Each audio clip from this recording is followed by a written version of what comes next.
Good morning, everybody. Today I start my series that I promised, and this is the stories behind the victory. Yes, I have had surgery number 17, and I am victorious again. So still working on straightening that arm, but I'm doing pretty darn good. They told me when I first started that I would not be able to raise my hand over, and I haven't warmed it up yet either, so I could probably get it up higher once I start doing my therapy, but I wouldn't be able to raise my hand up over my head for over 18 months. 5 weeks, man, 5 weeks. So just saying. What inspired me to do this series is there are actually two things. The first was I want to take you back to a story back when I was 18, when I was first diagnosed with rheumatoid arthritis. I was so sick that, well, how do you say this nicely? I don't think there is a nice way to say it, but we didn't think I was going to make it. They thought I was dying. I know they did. And I mean that as my family and probably others who saw me as well. I was doing terrible, and my mom never told me who it was, and it doesn't matter who it is, but she was so hurt because someone had told her she just doesn't have enough faith. All she needs is faith. And we have to be careful. I don't think this person, whoever it was, I still don't know who it was till this day, but I don't think they meant it in a bad way. I think people just get so scared of such hopeless situations that they have good intentions but maybe say the wrong words. Let me say it like that. And we have to be careful with our words because it can bring us up or lift us down. So she thought I lacked faith. And what I really want to say is faith is something that is just, it's very hard to teach and hard to understand at the same time. And that is what partially inspired me to do these series, because the second piece is people are always saying, oh, you're so inspiring, you're so strong, you have all these challenges, but you keep breaking through. And I do, and it is another victory, and yay, and I'm so excited, and I thank my Jesus every day for every day that I have. But now it's time to show the true, authentic me, which is the weak me, the human me, the questionable me, the one that struggles. But through those great struggles, I find great faith. So for the person who said I did not have enough faith, this is what I say. And I say that there are no mistakes. God makes no mistakes, and I believe that you were put in my path that exact time and that exact day so that that young girl that you saw suffering is now the woman that you see. And perhaps what I think was happening is God was drawing me closer to him during that time because he was growing within my soul a faith that would never be crushed and never be stopped. A faith so strong that when other people saw it, it would inspire them and they would believe just by seeing. So I believe that is what happened, and that is why I now share this series of the stories behind the victory. Now, what many of you didn't know, and I am going to break this up in pieces because it would take too long for one little video. So, having survived number 17, surgery number 17, and I am still recovering, but I'm at a good pace right now, so I'm happy with it. All the big pain is gone. It's just little pain now. I can deal with little pain.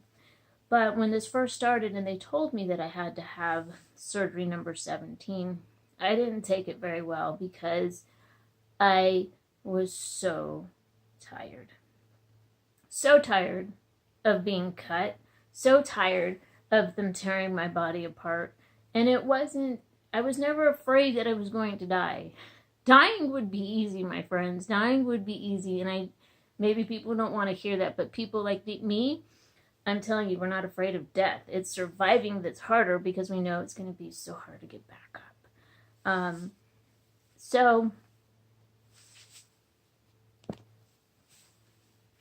So when I first heard the news that I had to have another surgery, what happened is I had just complained. I said, you know what, my shoulders are kind of hurting.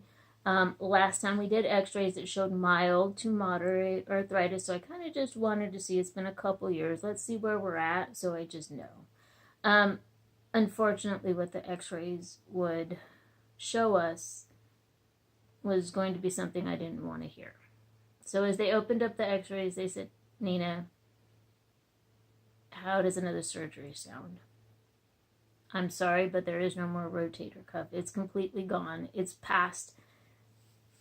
just past the limit of any rotator cuff being found in you. So we can correct it through surgery, but it will take another surgery to fix you and to fix what's broken. I said, well, no. How much time can I buy? How much longer could I go living like this with a broken shoulder, no arm? And he said, well, that's entirely up to you. I said, well, let me look at my calendar and let me see when I could fit you in. And he laughed, but I am a professional patient and I've been his patient for a while. This was his third surgery on me, I believe, maybe fourth, but for sure the third. And he said, for you, we'll make an exception. He said he didn't believe that the damage would get worse because I did give him a date. We did agree in January 2019.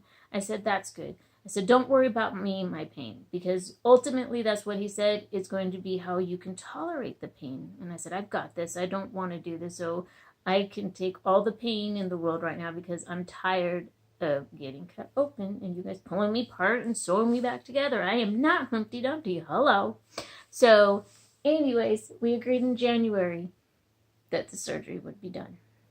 And I planned accordingly to my schedule and to everything in my life to make that happen. But what happens next is something quite unexpected even to myself. What I did know is to make it to January, I would have to do one thing because the pain was bad. Don't get me wrong, but this hesitation to not want to do it anymore was stronger than the pain. So it was really strong. So what I had to do is I had to do 3 things that would help me get there and to get through that pain without any pain medication, because I didn't want to do that. So it would require 3 different therapists to get me to January. And that was my cryotherapist, my acupuncturist, and then my aquatherapist. So those 3 things I would have to do and be committed to for the next several months to get me to the January date. I will follow up with you tomorrow on part 2, because as we all know, that surgery did not happen in January. So I'll see you tomorrow with more of the story of the stories behind the victory. I almost forgot the title. That's what happens after surgery. Your mind gets kind of loopy. So if I stop, it's all just post-op stuff. So don't worry about it. But I will see you tomorrow. So God bless and take care. And I hope you enjoy the stories behind the victory.